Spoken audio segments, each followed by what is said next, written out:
Good day and welcome to SCO BRICS Insight, where we look at what's going on in the world of the BRICS. Today I want to talk about the West's transition to so-called green energy and how it's benefiting the BRICS member China more than the industries of the US and the EU can actually compete. Now, China currently accounts for 35% of global goods production. This figure is even more impressive when you consider that the country's share of global GDP is only 17.5%.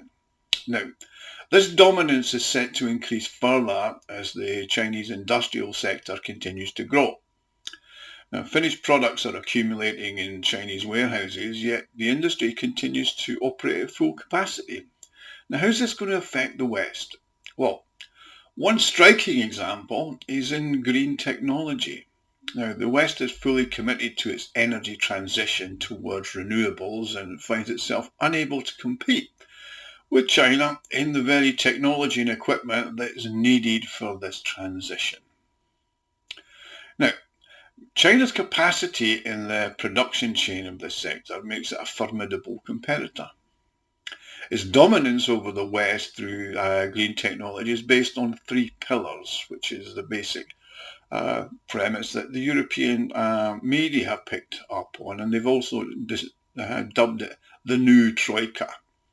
Now, the three sectors in which the Chinese state has invested heavily, which are electric vehicles, lithium batteries and solar panels. These are as it seeks to position itself as the leading player in this changing global dynamic.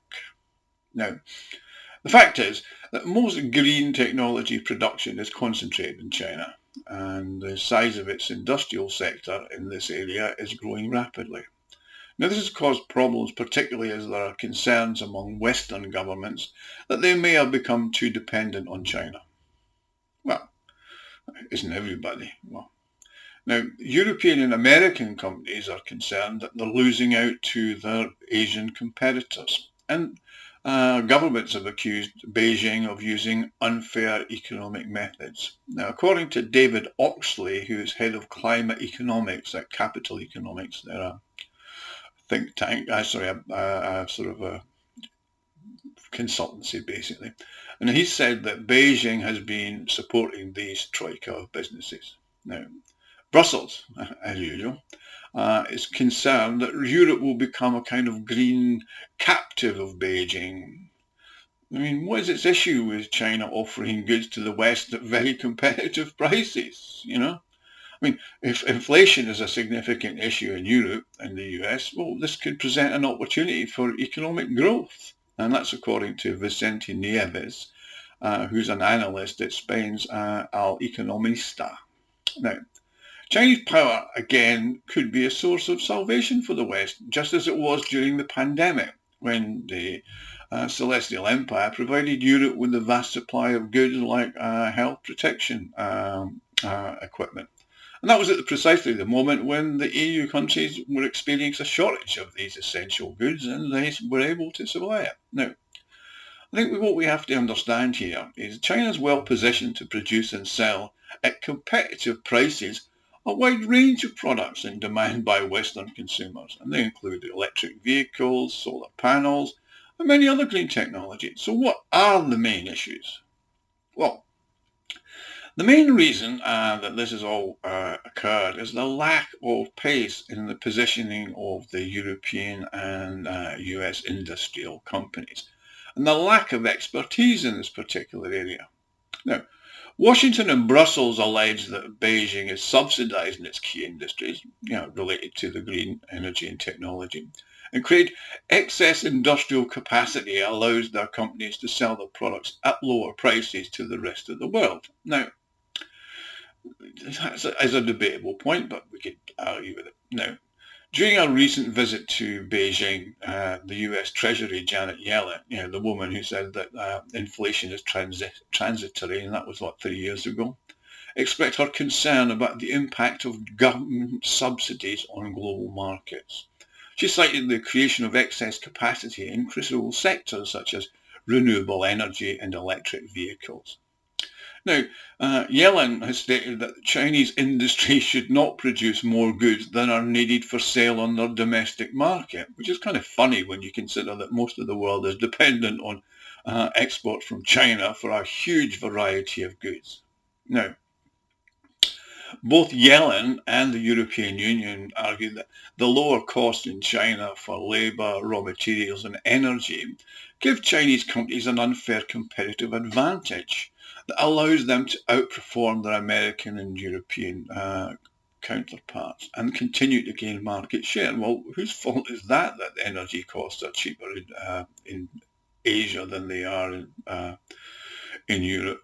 Now, I mean, China's long dominated industrial production, certainly over the last 2 decades, in volumes and purchasing power parity. This has been obvious for many years. Now, according to analysts, the current balance in the global market is that China accounts for a staggering 35% of global gross industrial output. Now, that's more than the combined production of the United States, which is 12%, Japan 6%, Germany 4%, India 3%, South Korea 3%, Italy 2%, France 2%, and the UK around 2%. Now, China will probably expand its global dominance, given the tight control it exercises over the entire electric vehicle supply chain and the production of renewable energy products in general. Now, if China does have excess production capacity in its manufacturing industry, especially in the production of electric vehicles, batteries, energy transition equipment, that's photovoltaic cells, wind turbines, etc. Well, that's because production costs in China are lower than in Europe. And again, some government subsidies allow Chinese manufacturers to sell at lower prices, and there's a threat that Chinese companies gain the market share in Europe. But Europe only has itself to blame. Now, according to Christine Pelletier, who's an economist at BNP Paribas, the French bank, now she notes that in light of the weak domestic demand in China and China's strategic competition with the United States, I mean, the government there is pursuing an industrial policy of expansion and increasing its exports to support economic growth at home. So you can understand why that is. Now, the priority is being given to the high technology and energy transition sectors, and they're getting a level of government support, but so are the significant support from in the West for companies involved in energy transition. So I can't see where the problem arises. I mean, the fact that China can sell stuff cheaper than they can in the West is something this is going to have to live with. I mean, technology products have always moved around the world to where the manufacturing is cheaper and better quality. And China's merchandise exports have increased dramatically. I mean, since 2019, they've gone from 421 billion to 823 billion. That's just its trade surplus, not its sales. I mean, China's share of global merchandise exports in the second half of 2023 was 14% of global consumption. That means we talk not only about the restoration of China's position to pre-pandemic levels, 13.3% in 2019, but growth. Now, the BNP analysts also believe that the worst is yet to come. Pelletier, she reports that data that she's looking at says that industrial production and manufacturing capacity will continue to grow, and not only in the high-tech and green technology sectors. I mean, the government is supporting the production of goods that don't have a high domestic demand, so they are pushing subsidies to them to increase the level of exports. And these measures include soft interest rates and other kind of financial incentives. Now, these products are in great demand in the foreign market, so you can understand why they're doing that.